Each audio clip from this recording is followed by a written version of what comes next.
Kim Chu, pag nagsalita daw, goodbye ang karir ni Sian Lim.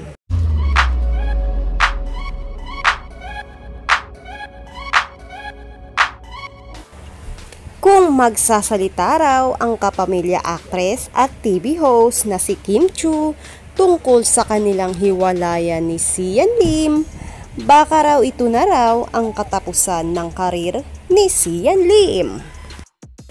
Marami tuloy ang na-curious kung ano nga kaya ang tinutukoy sa chika ni Christopher Min na kapag raw pinasabog ni Kim Chu ay talagang maapektuhan si Sian Lim ng bonggang-bongga. Isa nga ito sa pinag-uusapan ni na Christopher Min at Romel Chica nung nakaraang episode ng kanilang programang Christopher Minute. Ayon pa kay Christy, mabait itong si Kim Chu, respetado niya ang kanyang kapwa, edukado siya kapag ito ang nagsalita, matinding pasabog ang kalalabasan. Kapag nagsalita na raw si Kim Chu, goodbye na sa kanyang karir si Sian Lim. Ano kaya ang ibig sabihin nun?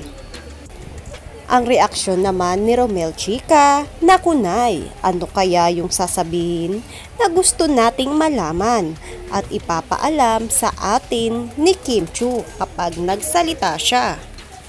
Ayon pa kay Christy, kilala raw talagang mabait si Kim Chu at tahimik lang na tao.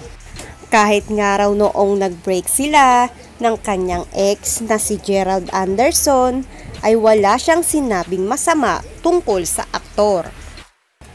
Ewan ko lang this time dito kay Sian Lim kasi mukhang pabor sa kanya ang lahat ng tao.